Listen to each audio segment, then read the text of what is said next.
अगर एक व्यक्ति डायरेक्ट सेलिंग में काम कर रहा है जी सर।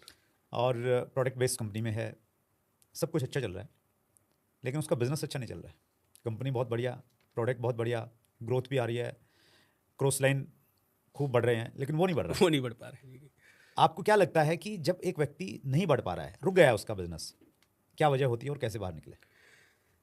जब एक तो सर सब कुछ अगर सही चल रहा है, कंपनी आगे बढ़ रही है, क्रॉस लाइन लोग आगे बढ़ रहे हैं, मतलब कहीं कोई गड़बड़ नहीं है सर, अपने अंदर हमें 2-3 बातों का ध्यान रखना पड़ेगा सर। मैं ऐसे हमारे लीडर्स को यही बोलना चाहूँगा कि मेरे हिसाब से 3 बातें हमारे अंदर होना जरूरी सर, जिसमें सबसे पहली बात है, डायरेक्ट सेलिंग का बिजनेस हिम्मत वालों का बिजनेस है सर, क्योंकि बिजनेस डाउन होता है तो बिल्कुल दिल टूटने सा लग जाता है। और दूसरा, जो स्किल पे काम करेंगे, और तीसरा, जो धैर्यवान होंगे। मेरा मानना है सर, ये एक प्रॉपर बिजनेस है, जैसे दुनिया भर के बिजनेस होते हैं, ये भी उसी बिजनेस का एक हिस्सा है।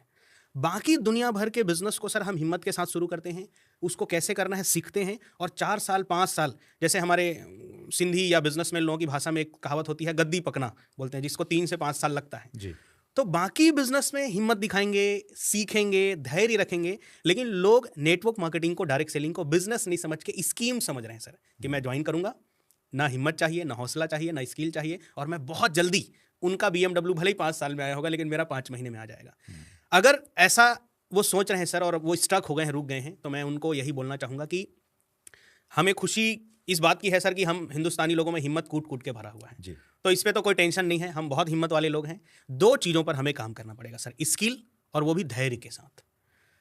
जब सर हमारे आसपास के लोग अनएथिकल भले ही काम कर रहे हों, लेकिन जब उनकी ग्रोथ होती है, वो गाड़ी ले आते हैं, या वो घर बना लेते हैं, या अपना ऑफिस वगैरह का सेटअप जमा लेते हैं, उस समय थोड़ा सा मन के अंदर ऐसा आता है, देखो यार वो आगे निकल गया, वो अपनी ज़िंदगी बदल रहे हैं, हमारा धैर्य ना सर जवाब देने लग जाता है। उस समय हमारी समझदारी, हमें पता है कि वो अनएथिकल काम कर रहे हैं, फिर भी हमारी समझदारी साइड हो जाती है, और हमारा धैर्य का बांध टूटने लग जाता है। और ज़्यादातर सर 100 असफल लोगों में 99 असफल लोग वो हैं जो धैर्य नहीं बना के रख पाए, और सफलता से जस्ट पहले वो क्विट कर गए, छोड़ गए। और दूसरा कारण है सर स्किल।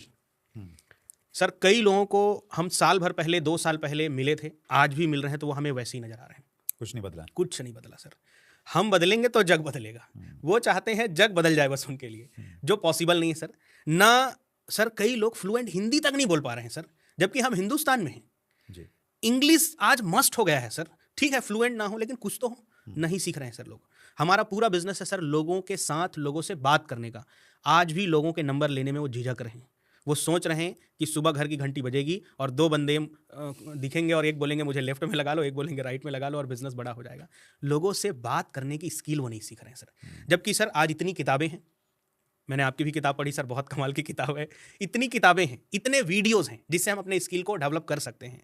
सर बिना स्किल के आप दुनिया के किसी भी कंपनी में रहिए, आपका भला नहीं हो पाएगा, आप वहां से नहीं निकल पाएंगे। एक जगह बिजनेस रुकने का मतलब है कुएं के अंदर गिर जाना, और अगर आपको वहां से निकलना है तो आपको स्किल डेवलप करने पड़ेंगे, रास्ते बनाने पड़ेंगे सर। लेकिन जिन लोगों ने स्किल पे काम किया सर, आप इतने बड़े जीवन में सर कई लोगों को देखे होंगे जिनसे आज आप मिलते होंगे, तो वो आपको पहले वाला नजर नहीं आते होंगे। जी। एक लास्ट बात मैं इसमें जरूर करूंगा सर। मैं बचपन से क्रिकेट प्रेमी रहा हूं सर। तो जब मैं बचपन में रोहित शर्मा जी को मैच खेलते देखता था ना सर, तो मुझे अजीब लगता था, ये आलसी प्लेयर क्यों पहुंच गया इतना दूर। बिल्कुल आलस सर, 20 बॉल में 5 रन, 2 रन। बाद में वो तो विस्फोटक बल्लेबाज बन गए, उन्होंने अपने आप को पूरी तरीके से बदला। तो हिम्मत, धैर्य और स्किल को हर दिन डेवलप करना पड़ेगा सर। दुनिया जो चाहती है, दुनिया जैसे लोगों को पसंद करती है, अगर हम वैसे नहीं बनेंगे तो हम जैसा बिजनेस चाहते हैं वैसा बिजनेस कभी नहीं बनेगा सर हमारा। That's great, super.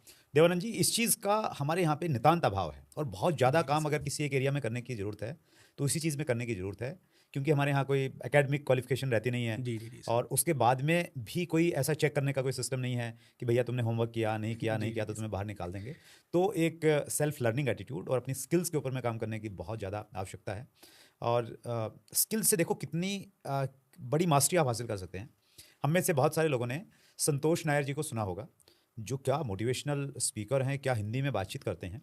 तो हमने उनको इंटरव्यू के लिए बुलाया। जी सर। बुलाया नहीं, हम गए उनके पास में, Okay. बॉम्बे जाके हमने उनके जी ऑफिस में जी शूट किया। वो इतनी बड़ी पर्सनैलिटी हैं। जी जी सर। और मैंने उनसे पूछा, मेरी क्यूरियोसिटी थी, मैंने कहा सर आप केरला से हैं, मलयालम आपकी मदर टंग रही है, आप हिंदी इतनी अच्छी कैसे बोलते हैं? हिंदी के ऐसे ऐसे शब्द जो उत्तर प्रदेश और बिहार वाले नहीं जानते हैं, तो वो जानते हैं, उनको बहुत अच्छे से उच्चारण करते हैं। तो नायर जी ने बोला कि मैं आज भी 5 नए वर्ड सीखता हूँ, उनका अभ्यास करता हूँ। और हमारे यहाँ एक डायरेक्ट सेलर को जब थोड़ा सा लेवल रुतबा मिल जाता है तो उसको लगता है कि मैं तो साला साहब बन गया, सही है सर, सही। मुझे किसी चीज़ की जरूरत ही सीखने नहीं। की जरूरत नहीं सही, है। तो आपने बोला हिम्मत ऑलरेडी है, जी सर। धैर्य भी कुछ लोगों में रहता है कि चलो ठीक है यार देख लेंगे, लेकिन जो स्किल है, तो अगर स्किल नहीं है तो फिर हिम्मत भी काम नहीं करेगी और आपका जो धैर्य है, आपका पेशेंस है, वो भी काम नहीं करेगा। सही।